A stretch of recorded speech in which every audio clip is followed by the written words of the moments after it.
ಸರ್ವಶಕ್ತನಾದ ಅಲ್ಲಾಹನ ನಾಮದಿಂದ ಕೋಟಿ ಕೋಟಿ ದರುದ್ ಸಲಾಂಗಳು ನಮ್ಮೆಲ್ಲರ ಪ್ರವಾದಿ ಹಜರತ್ ಮೊಹಮ್ಮದ್ ಮುಸ್ತಫಾ ಸಲ್ಲಲ್ಲಾಹು ಅಲೈಹಿ ವಸಲ್ಲಮರ ಮೇಲೆ. ಇಂದಿನ ಈ ಯೌಮೆ ಆಶುರಾ ದಿನ ಅಂಗವಾಗಿ ಪ್ರತಿ ವರ್ಷದಂತೆ ಈ ವರ್ಷವೂ ಗೌಸ್ ಆಫ್ ಹಾಜ ಅಂಜುಮನ್ ಕಮಿಟಿ ವತಿಯಿಂದ 12ನೇ ವರ್ಷ ವಾಲ್ಮೀಕಿ ವೃತ್ತದಲ್ಲಿ ಪ್ರತಿ ವರ್ಷದ ಈ ವರ್ಷ ನಾವು ಶರ್ಬತ್ ವಿತರಣೆ, ಶರ್ಬತ್ ಹಂಚುವ ಕಾರ್ಯಕ್ರಮವನ್ನು ಹಮ್ಮಿಕೊಂಡಿದ್ದೀವಿ. ಇವತ್ತಿನ ದಿನ ನಿಜವಾಗಿ ಹೇಳಬೇಕಂದ್ರೆ ಹಜರತ್ ಇಮಾಮ್ ಹುಸೇನ್ ಹಾಗೂ ಅವರ ಆತ್ಮೀಯರೆಲ್ಲರೂ 72 ಜನರು ಕರ್ಬಲಾದ ಮೈದಾನದಲ್ಲಿ ತಮ್ಮ ಬಲಿದಾನವನ್ನು ತ್ಯಾಗವನ್ನು ಮಾಡಿದ್ದಾರೆ. ನಿಜವಾಗಿ ಹೇಳಬೇಕಂದ್ರೆ ಅವರು ಅವತ್ತಿಗೂ ಅಮರಿದ್ದಾರೆ, ಇವತ್ತಿಗೂ ಅವರ ಹೆಸರಿದೆ. ನಾವೇ ಅಲ್ಲ, ಕೇವಲ ಮುಸಲ್ಮಾನರು ಇಮಾಮೆ ಹುಸೇನ್ ರಜಿಯಲ್ಲಾಹು ತಾಲಾನವರಿಗೆ ಪ್ರೀತಿ ಮಾಡಲ್ಲ. ಇಡೀ ದೇಶದ ಮೇಲೆ, ಭೂಮಿಯ ಮೇಲೆ ಎಲ್ಲ ಜನತೆಗಳನ್ನು, ಎಲ್ಲ ಜಾತಿ ವರ್ಗದ ಜನರು ಹಜರತ್ ಇಮಾಮೆ ಹುಸೇನ್ ಅವರನ್ನು ಪ್ರೀತಿ ಮಾಡುತ್ತಾರೆ, ಅವರ ಪಾಲನೆಯನ್ನು ಪಾಲಿಸುತ್ತಾರೆ. ಏಕೆಂದರೆ ನಮ್ಮ ಭಾರತ ದೇಶದ ಸ್ವತಂತ್ರ ಹೋರಾಟಗಾರರಾದಂಥ ಮಹಾತ್ಮ ಗಾಂಧೀಜಿಯವರು ಹೇಳ್ತಾರೆ, ನನಗೆ ಕರ್ಬಲಾದಲ್ಲಿ ಇಮಾಮೆ ಹುಸೇನ್ ರಜಿಯಲ್ಲಾಹು ತಾಲಾ ಅನ್ನುವರು, ಅವರ ಜೊತೆಯಲ್ಲಿರೋ 72 ಸ್ನೇಹಿತರು, ಅವರು ಏನಾದರೂ ನನ್ನ ಜೊತೆಯಲ್ಲಿದ್ದರೆ 24 ತಾಸು ಒಳಗಡೆ ನಾನು ನಮ್ಮ ಭಾರತ ದೇಶದ ಆಜಾದಿಯನ್ನು ತರುತ್ತಿದ್ದೆ ನಾನು ಮಹಾತ್ಮ ಗಾಂಧಿಯವರು ಹೇಳ್ತಾರೆ. ಯಾಕಂದರೆ ಅವರು ಉಪವಾಸ ಇದ್ದು ನೀರು ಇಲ್ಲದೆ ಅವರು ಒಂದೇ ಹೋರಾಟ ಮಾಡಿದ್ದಾರೆ. ಯಾಕೆ ಹೋರಾಟ ಮಾಡಿದ್ದಾರೆ? ಅಲ್ಲಿ ಯಜೀದ್ನಲ್ಲಿರುವ ಕೆಟ್ಟದವನ್ನು ಮುಗಿಸುವ ಸಲುವಾಗಿ ಅವರು ಕೈ ಕೊಡಲಿಲ್ಲ, ಬಟ್ ತನ್ನ ತಲೆಯನ್ನು ಅವರು ಅಲ್ಲಾನಿಗೆ ಅರ್ಪಿಸಿದ್ದಾರೆ ಅಂತ ಕೆಲಸ ಮಾಡಿದ್ದಾರೆ. ಇವತ್ತಿಗೂ ನಾನು ಹೇಳ್ತೀನಿ, ಅವರು ನನ್ನ ಜೊತೆಗಿದ್ದರೆ ನಾನು 24 ಗಂಟೆ ಒಳಗೆ ಭಾರತ ದೇಶವನ್ನು ಆಜಾದಿ ಮಾಡುತ್ತಿದ್ದೆ.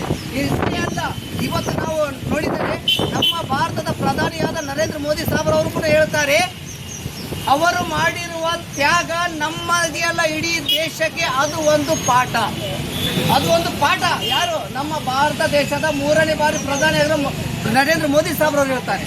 ಇಷ್ಟೇ ಇಲ್ಲ, ನೆಲ್ಸನ್ ಮಂಡೇಲಾ ಅವರು ಸೌತ್ ಆಫ್ರಿಕಾದ ರಾಷ್ಟ್ರಪತಿ, ಅವರು 20 ವರ್ಷ ಜೈಲಿನಲ್ಲಿದ್ದರು. 20 ವರ್ಷ ಜೈಲಿನಿಂದ ಬಂದ ಮೇಲೆ ಅವರು ರಾಷ್ಟ್ರಪತಿ ಆದರು. ರಾಷ್ಟ್ರಪತಿ ಆದ ಮೇಲೆ ನೆಲ್ಸನ್ ಮಂಡೇಲಾ ಅವರು ಹೇಳ್ತಾರೆ, ಅವಾಗ ಪಾತ್ರಿಕಾ रसूलिल करीम अम्मा बाद औज़ु बिल्लाहि मिनश शैतानिर रजीम बिस्मिल्लाहिर रहमानिर रहीम। मोहतरम हज़रात, आज हम यहाँ इसलिए जमा हुए हैं, इस्लामी तारीख़ का सबसे अजीम और बेमिसाल क़ुरबानी को याद करें। नवासाए रसूल इमाम हुसैन अलैहिस्सलाम की वो क़ुरबानी जो उन्होंने करबला के मैदान में अपने अहल व अयाल और असहाब समेत हक़ के लिए दी थी। इमाम हुसैन की ज़िंदगी और शहादत कुरान की तालीमात का जिंदा और रोशन मिसाल है। खास करके वो आयतें जहाँ अल्लाह ताला इरशाद फरमाता है, फ़ज़्कुरूनी अज़्कुरुकुम वश्कुरूनी वला तकफुरून, तुम मेरा जिक्र करो मैं तुम्हारा जिक्र करूँगा, मेरा शुक्र अदा करो नाशुक्री मत करो। इमाम हुसैन ने अल्लाह का ऐसा जिक्र किया कि अल्लाह ने उनका जिक्र हर ज़बान, हर दिल पर डाल दिया। और आज हम उनका जिक्र कर रहे हैं, उनका जिक्र सुबह क़यामत तक होगा। जहाँ सब्र करना नामुमकिन था, इमाम हुसैन ने सजदाए शुक्र किया। कुरान की दूसरी आयत है, या अय्युहल्लज़ीना आमनू इस्तईनु बिस्सब्रि वस्सलाह इन्नल्लाहा मअस साबिरीन। ऐ ईमान वालों, सब्र और नमाज से अल्लाह की मदद हासिल करो, बेशक अल्लाह सब्र करने वालों के साथ है।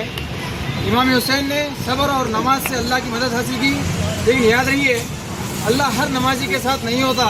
करबला में नमाज दोनों तरफ की, लेकिन अल्लाह साबिरीन के साथ है, जो सब्र और नमाज के साथ हक़ पर कायम रहे। करबला सिर्फ एक तारीख़ी वाक़या नहीं है, बल्कि ये हर ज़माने के लिए एक दर्स है, जो जब जुल्म हो तो इमाम हुसैन का रास्ता इख्तियार करें।